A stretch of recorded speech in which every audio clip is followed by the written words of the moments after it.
పసునూరి దయాకర్, దానం నాగేందర్, రంజిత్ రెడ్డి, జితేందర్ రెడ్డి కాంగ్రెస్ గూటికి చేరుకున్నారు. బీఆర్ఎస్, బీజేపీల నుంచి గ్రాండ్ ఓల్డ్ పార్టీ ఆఫ్ ఇండియాలోకి వలసలు రోజురోజుకు పెరుగుతున్నాయి. ఇక నెక్స్ట్ చేరబోయేదెవరు? మల్లారెడ్డి, తలసాని శ్రీనివాస్ యాదవ్, గుత్తా సుఖేందర్ రెడ్డి, ప్రకాష్ గౌడ్, సబితా ఇంద్రారెడ్డి, తెల్లం వెంకట్రావు, పైల శేఖర్ రెడ్డి, మరి జనార్దన్ రెడ్డి మరెందరో క్యూలో ఉన్నారని కాంగ్రెస్ చెబుతుంది. వీళ్లలో కొందరు ఎంపీ ఎన్నికలకు ముందు జంప్ అవుతారని, కొందరు ఎన్నికల తర్వాత ఎంట్రీ ఇస్తారని అంటుంది. బీఆర్ఎస్ ఖాళీ అవుతుందని, ఆ పార్టీలో ముగ్గురు మాత్రమే మిగులుతారని సీఎం రేవంత్ జోస్యం చెబుతున్నారు. ఎంపీ, జీహెచ్ఎంసీ స్థానిక ఎన్నికల్లో స్వీప్ చేసేందుకు సీఎం పక్కా పథకం ప్రకారం వెళ్తున్నారు. మరోపక్క ఎన్ని సవాళ్లు ఎదురైనా తెలంగాణ సెంటిమెంట్ను నిత్యం రగిలిస్తూ నేతలు గీత దాటకుండా జాగ్రత్త పడుతున్న బీఆర్ఎస్ కు తాజా పరిణామాలు మింగుడు పట్టం లేదు. అసెంబ్లీ ఎన్నికలు ముగిసిన 3 నెలలకే ఖైరతాబాద్ ఎమ్మెల్యే దానం నాగేందర్, చేవెళ్ల ఎంపీ రంజిత్ రెడ్డి కాంగ్రెస్ లో చేరడంతో కేసీఆర్ షాక్కు గురయ్యారు. వలసలకు అడ్డుకట్టు వేయడానికి తిప్పలు పడుతున్నారు. చేరికలు ఆగే ప్రసక్తే లేదని పీసీసీ చీఫ్ గా ఇక అసలు రాజకీయం నడిపిస్తానని రేవంత్ అంటున్నారు. ఎంపీ ఎన్నికల్లోపు బీఆర్ఎస్ నుంచి కాంగ్రెస్ లోకి చేరికలు భారీగా ఉండే సంకేతాలు కనిపిస్తున్నాయి. వలసల సీన్ గతంలో కాంగ్రెస్ నుంచి బీఆర్ఎస్ లోకి సాగిన వలసలకు మించి ఉంటుందని కాంగ్రెస్ అంటుంది.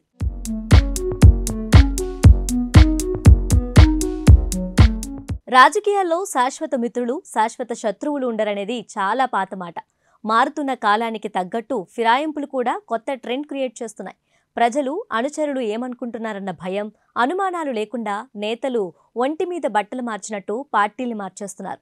ఫిరాయింపులకు తాము కూడా గేట్లెత్తేశామని స్వయంగా ముఖ్యమంత్రి రేవంత్ రెడ్డి బహిరంగంగా ప్రకటించారంటే సీన్ను అర్థం చేసుకోవచ్చు. అవతల వైపు ఖాళీ అయ్యేదాకా గేట్లు తెరుచుకునే ఉంటాయని చెప్పారు. విపక్ష నేతలు ఇళ్లకు వెళ్లి మరీ తమ పార్టీలో చేరాలని అడుగుతూ కొత్త ట్రెండ్ సృష్టించారు. ఎంపీ టికెట్లు, నామినేటెడ్ పోస్టులను ఎరవేసి సారు కారును ఖాళీ చేయించే పనిలో పడ్డారు. కేసీఆర్ హయాంలో అవినీతికి పాల్పడినట్లు ఆరోపణలున్న పలువురు బీఆర్ఎస్ నేతలు కూడా కేసుల నుంచి తప్పించుకోవడానికి కాంగ్రెస్ పంచును చేరబోతున్నట్లు సమాచారం. ఎంపీ ఎన్నికల్లో బీఆర్ఎస్ కు 2 సీట్లకు మించి రావని జాతీయ పోల్ సర్వేలు చెబుతుండటంతో పార్టీ నేతలు పక్కచూపులు చూస్తున్నారు.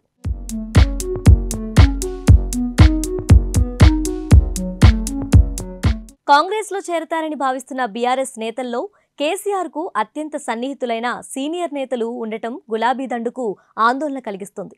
అసెంబ్లీ ఎన్నికల ఫలితాల రోజు నుంచే కాంగ్రెస్ కు అనుకూలంగా మాట్లాడుతున్న మాజీ మంత్రి మల్లారెడ్డితో పాటు అతని అల్లుడైన మల్కాజ్గిరి ఎమ్మెల్యే మరి రాజశేఖర్ రెడ్డి త్వరలో జంప్ అవుతారని వార్తలొస్తున్నాయి. మల్లారెడ్డి తాజాగా Karnataka Congress leader, deputy CM DK శివకుమార్తో భేటీ అయ్యారు. కాంగ్రెస్ కండువా కప్పుకోవడానికి కలిసినట్లు తెలుస్తుంది. అయితే బిజినెస్ పనిపై కలిశారని, కారు దిగే ప్రసక్తే లేదని మల్లారెడ్డి అంటున్నారు. మాజీ మంత్రి మహేశ్వర ఎమ్మెల్యే సబితా ఇంద్రారెడ్డి కూడా కాంగ్రెస్ తీర్థం పుచ్చుకుంటారని గుసగుసలు వినిపిస్తున్నాయి. గొర్రెల స్కామ్లో ఇరుక్కున్న మాజీ మంత్రి తలసాని కూడా కారు దిగి తమ చేయి పట్టుకుంటారని కాంగ్రెస్ అంటుంది.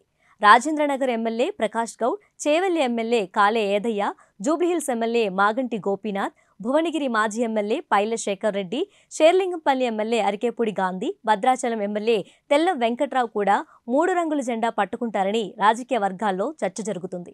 Adilabad BJP sitting MP Soyam Bapurao, శాసనమండలి చైర్మన్ గుత్తా సుఖేందర్ రెడ్డి కూడా ఎంపీ టికెట్ల కోసం హస్తం బాట పట్టే అవకాశాలున్నాయంటున్నారు.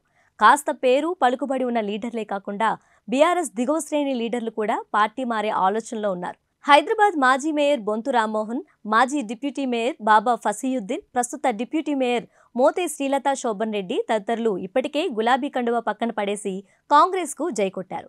జీహెచ్ఎంసీ ఎన్నికల్లో మెజారిటీ సీట్లు కొల్లగొట్టడానికి రేవంత్ బీఆర్ఎస్ నేతలకు గాలం వేస్తున్నారు. ఎన్నికల హామీలు సకాలంలో అమలు చేసి ఆపరేషన్ ఆకర్షతో బీఆర్ఎస్ ను ఖాళీ చేయిస్తే తమ 5 ఏళ్ల టర్మ్ కు డోకా ఉండదని ఆయన ధీమా.